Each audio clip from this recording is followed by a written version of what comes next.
झारग्रामवासी के अमार जोहार आपनादेर सकल के अमार विनम्रो नमस्कार।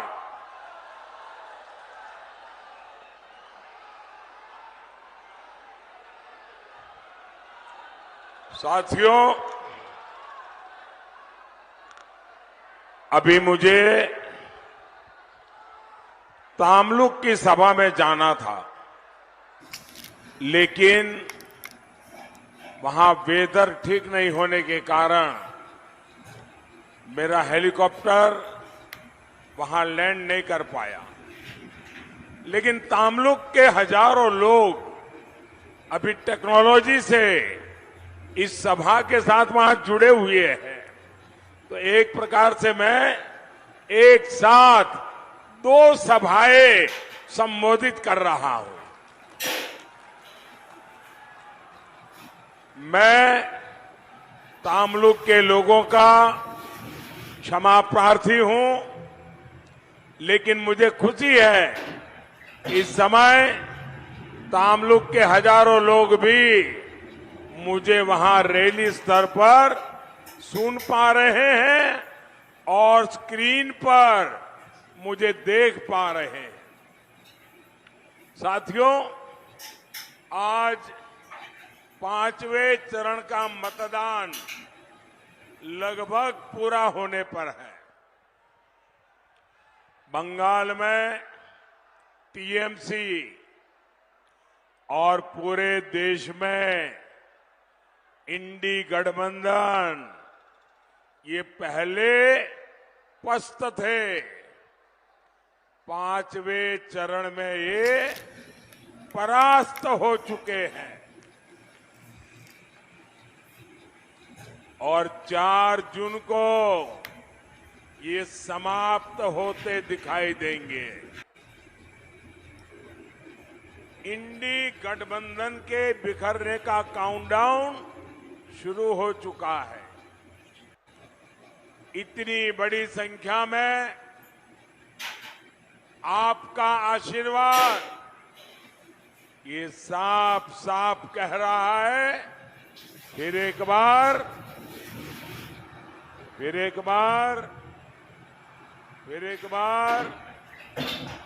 आभार, एक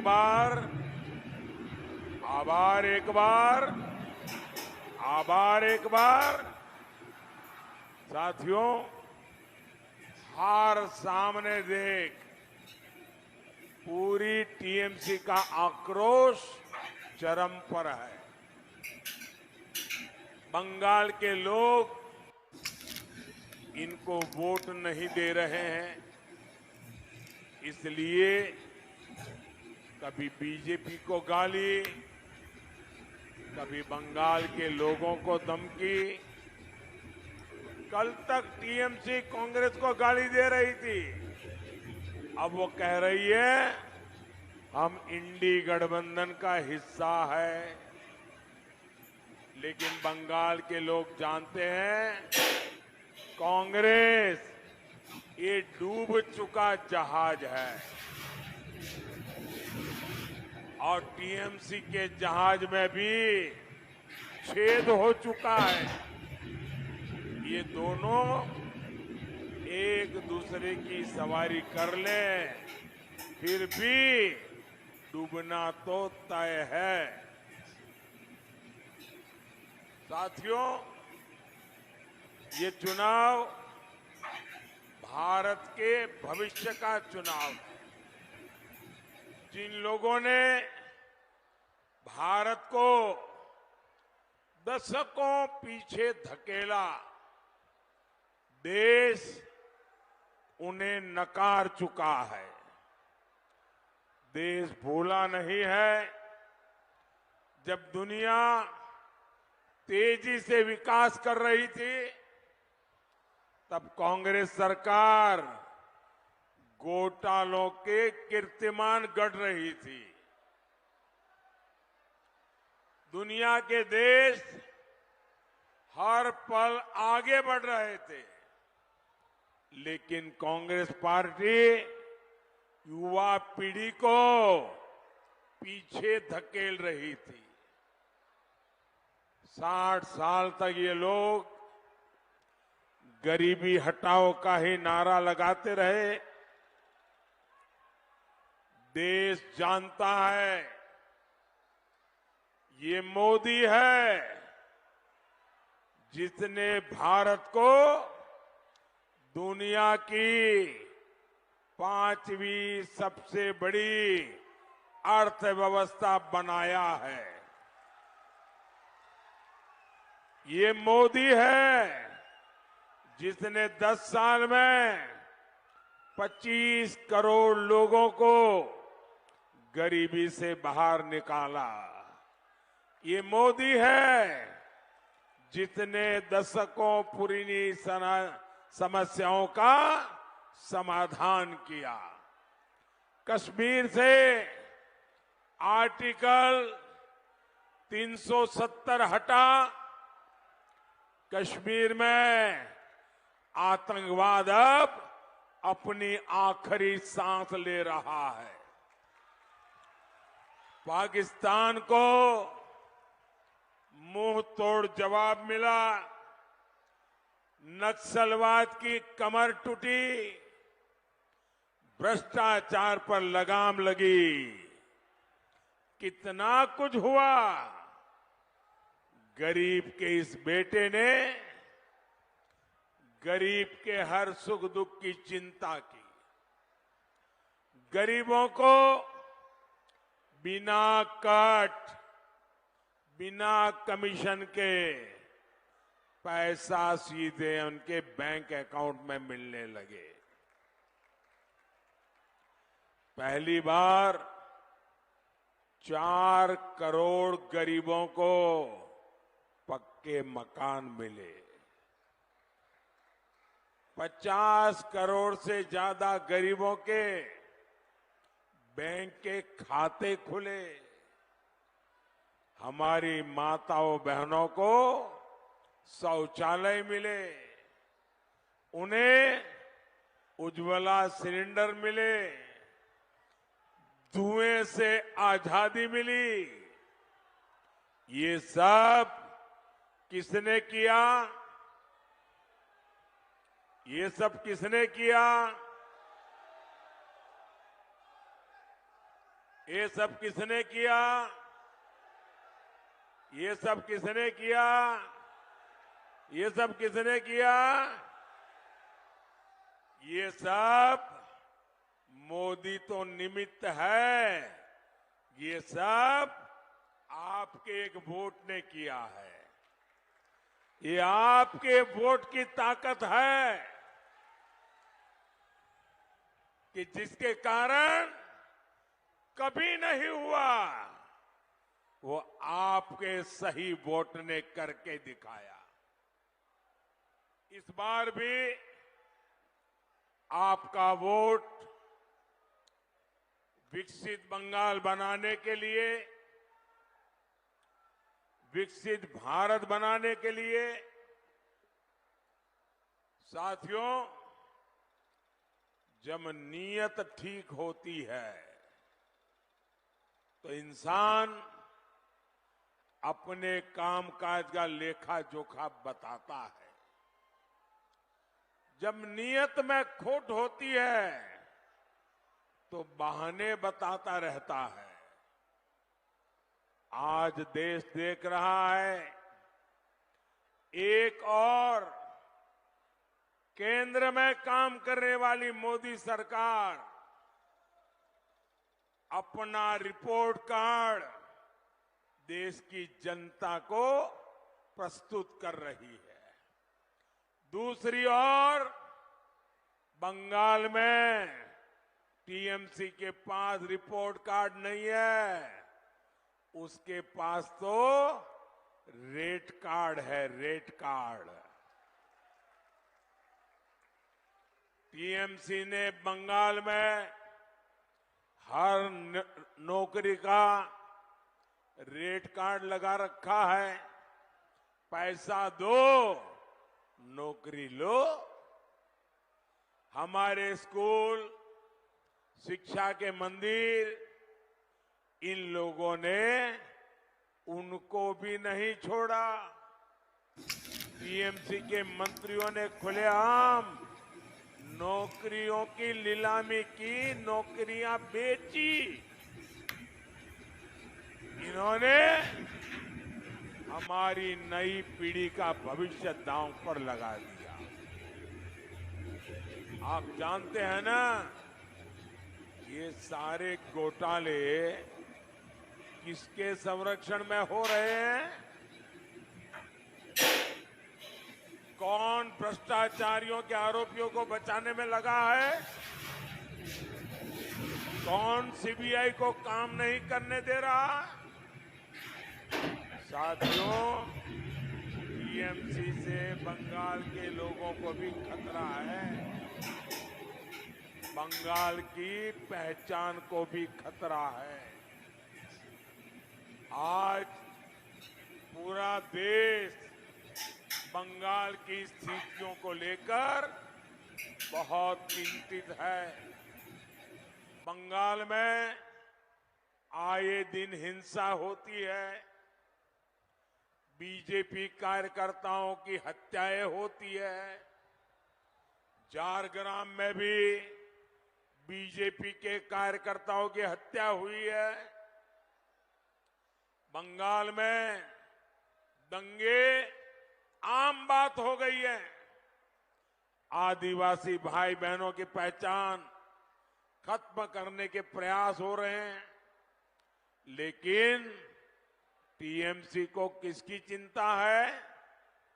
टीएमसी को अपने वोट बैंक की चिंता है। ये लोग घुसपैठियों को बुला बुलाकर बसा रहे हैं।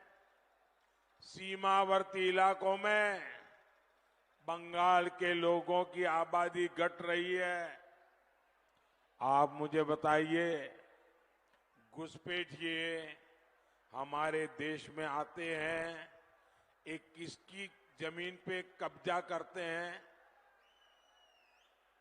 हमारे दलित, हमारा पिछड़ा, हमारे आदिवासियों की जमीन पर ये कब्जा करते हैं। भाइयों बहनों, टीएमसी कांग्रेस मिलकर घुसपैठियों के कब्जे को कानूनी बनाना चाहती है। कांग्रेस पार्टी कह रही है वो सबकी संपत्ति की जांच कराएगी, फिर आपका पैसा, आपकी जमीन अपने वोट जिहाद वालों को, वोट बैंक वालों को दे देंगे। क्या मैं जरा आपसे पूछना चाहता हूं, क्या आपका अधिकार आप किसी को छीनने देंगे? क्या ये बात आपको स्वीकार है? क्या आप होने देंगे? क्या साथियों, बाबा साहब आंबेडकर धर्म के आधार पर आरक्षण के खिलाफ थे। यही हमारे संविधान की मूल भावना है। लेकिन इंडी गठबंधन वाले पूरे देश में एससी, एसटी, ओबीसी का आरक्षण अपने वोट बैंक को देना चाहते हैं। इन्होंने कर्नाटका में ओबीसी का आरक्षण छीनकर मुसलमानों को दे भी दिया है। मैंने कांग्रेस और इंडी गठबंधन को 23 अप्रैल को चैलेंज किया था। मैंने कहा था कांग्रेस पार्टी लिख करके दे कि वे कभी भी एससी, एसटी, ओबीसी का आरक्षण नहीं छीनेगी और यह आरक्षण मुसलमानों को नहीं देगी। इसके बाद से कांग्रेस और इंडी गठबंधन वालों को सांप सूंघा हुआ है। सांप, उनके मुंह पे ताला लग गया है, उनकी बोलती बंद हो गई है। आज 27 दिन हो गए, कांग्रेस ने कोई जवाब नहीं दिया। और मुझे पता है कांग्रेस जवाब देने वाली भी नहीं है। आज ही मैंने सोशल मीडिया पर कांग्रेस के शहजादे का एक वीडियो देखा है। ये बात बड़ी गंभीर है। मैं आप सबसे कहता हूं, मेरी इस बात पर गौर कीजिए। मैं मीडिया वालों को खास कहता हूं, जिन मीडिया वालों ने, जिन इकोसिस्टम ने ये गौर संप्रदायवादी लोगों की चमड़ी बचाने का काम किया है, वो भी जरा कान खुल करके सुन लें। ये वीडियो 11-12 साल पुराना है। ये कांग्रेस के शहजादे का वीडियो है। इस वीडियो में कांग्रेस के शहजादे खुलेआम कह रहे हैं कि कांग्रेस पार्टी मुसलमानों को आरक्षण देगी। एक तरफ उस समय के प्रधानमंत्री डॉक्टर मनमोहन सिंह ये बार बार कहते थे कि देश के संसाधनों पर पहला अधिकार मुसलमानों का है, और दूसरी तरफ रिमोट कंट्रोल से सरकार चला रहे शहजादे का ताल ठोक कर ये कहना कि कांग्रेस मुसलमानों को आरक्षण देगी। यही कांग्रेस की सच्चाई है, जिसे कांग्रेस और उसके इकोसिस्टम ने बरसों तक देशवासियों के सामने आने नहीं दिया। पिछले दिनों मैंने बहुत सारे टीवी इंटरव्यू दिए, बहुत सारे मीडिया में इंटरव्यू प्रेस में दिए, और हर टीवी वाला आता था, मुझे पूछता था कि कांग्रेस के मैनिफेस्टो में तो नहीं लिखा है। आज मैं बहुत बड़ा सबूत पेश कर रहा हूं। शहजादा खुद बोल रहे हैं कि वो मुसलमानों को आरक्षण देंगे। यानी इन लोगों में 3 बुराइयां साफ है। एक, ये इंडिया अलायंस वाले, कांग्रेस वाले, उनके साथी पूरी तरह 100% ये कम्युनल है। ये भारत की बिन सांप्रदायिकता के संविधान के घोर विरोधी है। दूसरा, ये घोर जातिवादी है, और तीसरा, ये घोर परिवारवादी है। ये तीनों बुराइयों से भरे हुए हैं लोग।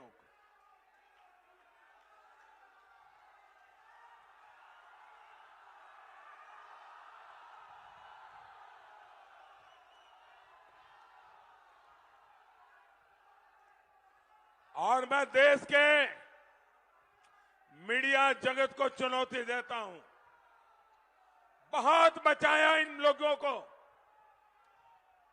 जिन इकोसिस्टम ने इन लोगों की रक्षा की है, वो जरा कान खोल के सुन ले। आपने देश के संविधान के अपमान को देखा, लेकिन आंखें बंद कर ली। ये कम्युनल लोग, जातिवादी लोग, परिवारवादी लोग मोदी का हिसाब मांग रहे।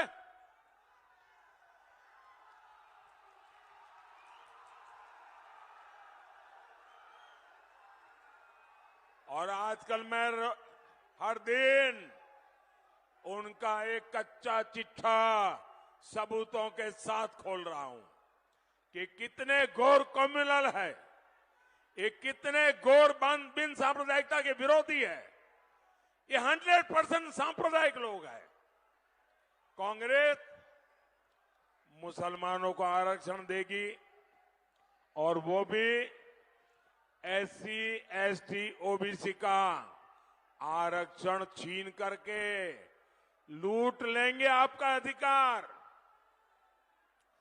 24 के इस चुनाव में मोदी ने कांग्रेस की इस मुस्लिम लीग की सोच का नकाब उतार दिया है, पर्दाफाश कर दिया है, और इसलिए ये लोग बौखलाए हुए हैं और उनकी पूरी इकोसिस्टम इससे बचने के रास्ते खोज रही है। मोदी ने आपको ऐसा पकड़ा है, देश इस चुनाव में आपको सजा देने वाला है।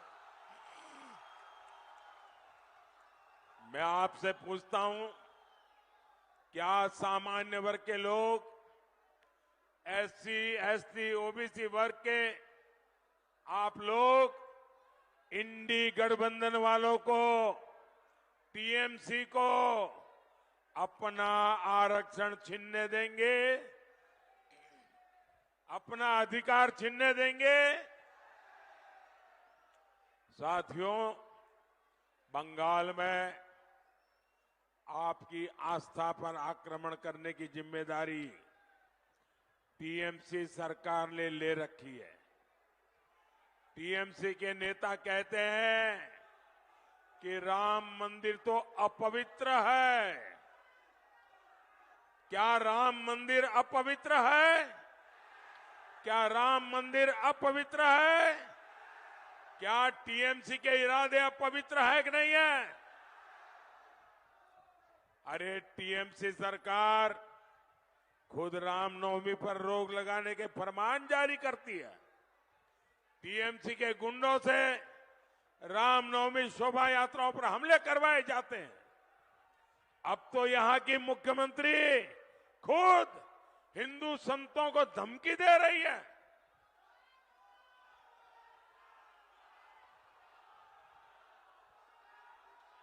रामकृष्ण मिशन, इस्कॉन, भारत सेवाश्रम संघ, ये हमारे बंगाल की आध्यात्मिक पहचान है। यहां की सीएम मंच पर से इन महान संस्थाओं को धमका रही है और इस धमकी ने टीएमसी के गुंडों का हौसला भी बढ़ा दिया है। पता चला है कि जलपाईगुड़ी में रामकृष्ण मिशन के आश्रम में कल रात को तोड़फोड़ की गई है। आश्रम में काम करने वाले कर्मचारियों के साथ मारपीट की गई है, उनको धमकी दी गई है। ये बंगाल को अब किस तरह ले जा रही है टीएमसी सरकार? कभी बंगाल में रामकृष्ण मिशन को धमकियां मिलेगी, आश्रम में तोड़फोड़ होगी, क्या किसी देशवासी ने कभी सोचा था? लेकिन अपने वोट बैंक को खुश करने के लिए टीएमसी सरकार हद पार कर रही है। रामकृष्ण मिशन का अपमान, हमारे संतों का यह अपमान बंगाल कभी भी सहन नहीं करेगा।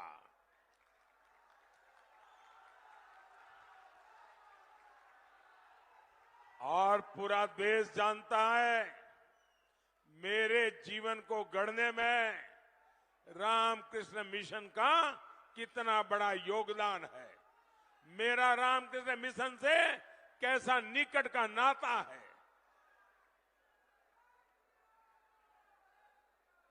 प्रधानमंत्री होने के बाद भी जब भी अवसर मिला, अगर रात्रि को रुकना था तो रामकृष्ण मिशन के सन्यासियों के साथ जाकर के रुकता हूं।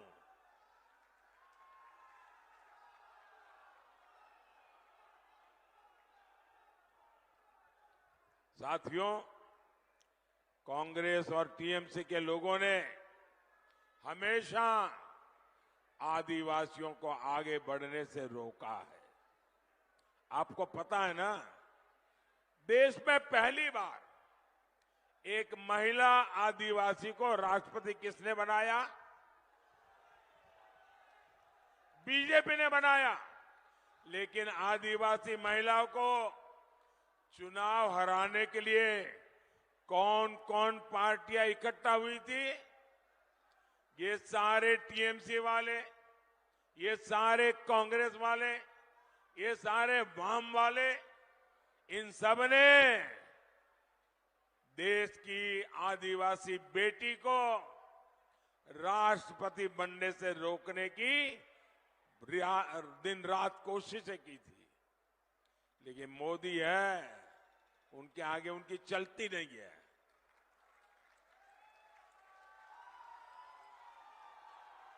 टीएमसी ने अपनी पार्टी के नेता को उनके खिलाफ उतारा था।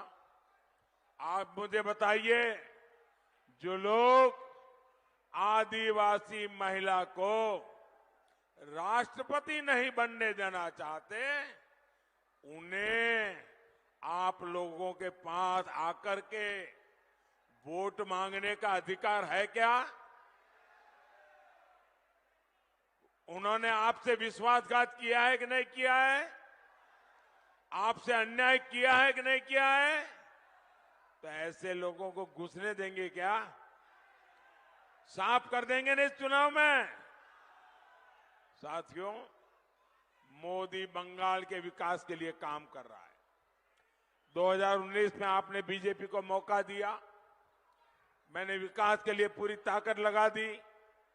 हमने झारग्राम में नया मेडिकल कॉलेज खोला, हमने बंगाल की रेल कनेक्टिविटी को बेहतर बनाने के लिए काम किया, हमने यहां झारग्राम चाकुलिया की तीसरी लाइन का निर्माण किया, रेलवे स्टेशनों को आधुनिक बनाया, हमारा झारग्राम स्टेशन भी अमृत स्टेशन बन रहा है।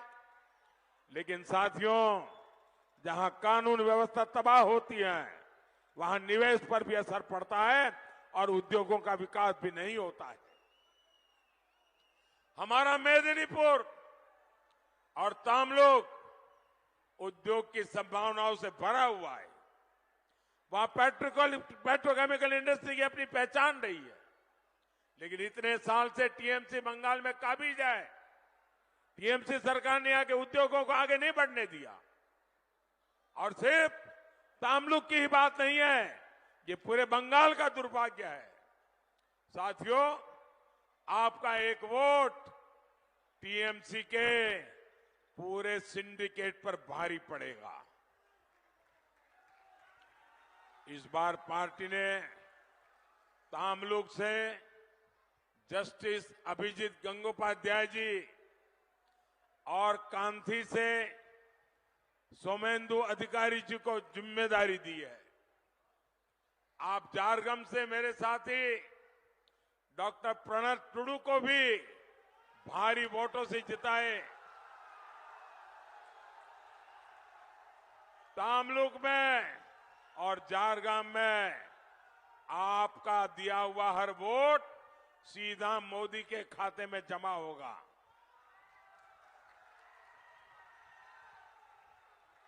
इनको दिया गया एक एक वोट बंगाल को अंधेरे से रोशनी की ओर ले जाएगा। मोदी आपके सपने पूरे करने के लिए दिन रात काम करेगा। आप मेरा एक काम करेंगे, आप मेरा एक काम करेंगे, जरा दोनों हाथ ऊपर करके बताइए, मेरा काम करेंगे? आप गांव-गांव ज्यादा से ज्यादा परिवार में जाना और हर परिवार में जाकर के कहना कि अपने मोदी जी आए थे और मोदी जी ने आपको प्रणाम कहा है। मेरा प्रणाम पहुंचा देंगे, मेरा जोहार पहुंचा देंगे। बोलिए भारत माता की, भारत माता की, भारत माता की। वंदे वंदे वंदे वंदे वंदे वंदे वंदे वंदे वंदे।